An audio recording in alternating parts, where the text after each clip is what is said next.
Thank you very much. I'm pleased to be here with Majority Leader Mitch McConnell, House Speaker Paul Ryan, and the two leaders of our tax writing committees, Chairman Orrin Hatch and Chairman Kevin Brady, who have been working on tax reform for months with our Secretary of the Treasury, Stephen Mnuchin, and Gary Cohn, our National Economic Council Director. Since the day I took office, we've added 1.2 million private sector jobs, and a lot more than that if you go from the time we actually got elected November 8th, including 125,000 manufacturing jobs, and we just had another very good month for manufacturing and the jobs. You probably all saw that. But if we're going to keep this momentum going and allow the economy to truly take off as it should, it is vital that we reduce the crushing tax burden on our companies and on our workers.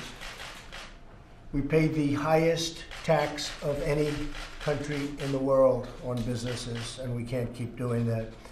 Last week, I repeated my principles for tax reform. First, we must make the tax code as simple as possible. It's extremely complex, it's not fair, and it's extremely hard to understand. So we want to make it as simple as possible. Second, we must provide tax relief for middle-class workers and families. Third, we must restore a competitive edge, which we've lost. We're doing fine, but we lost the competitive edge. You see what's going on all over the world. So we can have real job growth throughout America. We can't be the jobs magnet of the world if we continue to tax our industries at rates 60% higher than companies in other countries. Can't do it. And finally, we must bring back trillions of dollars that are currently parked overseas. We have, in my opinion, $4 trillion. $4 trillion. Massive amounts of money that can't come back to our country because of our tax code and because of the rates. And this is more than just tax reform. This is tax cutting, to put it in a very simple term. We're going to cut taxes. We're going to reduce taxes for people, for individuals, for middle-income families. We're going to reduce taxes for companies, and those companies are going to produce jobs. Tax reform that follows these principles will create millions of new jobs and ensure that more products are stamped with the very beautiful letters and words, "Made in the USA."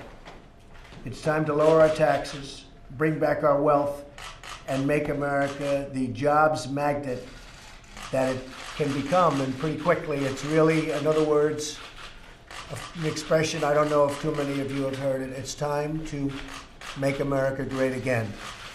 Has anybody heard that expression? I don't think so. So that's what we're doing. We're making America great again. You see it in the numbers, you see it with jobs, you see it with companies moving back in. They're moving back in at very, very big numbers. They're coming back into our country, and you haven't seen that for a long time, so we're very proud of that. So we're now going to discuss tax reform and tax cuts, and I appreciate you being here. Thank you, everybody, very much. Thank you. Mr. President, how is your job transition treating journalists with heart? Well, I have a great heart for the folks we're talking about, a great love for them. And people think in terms of children, but they're really young adults. I have a love for these people, and hopefully now Congress will be able to help them and do it properly. And I can tell you, in speaking to members of Congress, they want to be able to do something and do it right. And really, we have no choice. We have to be able to do something. And I think it's going to work out very well. And long term, it's going to be the right solution. What do you think?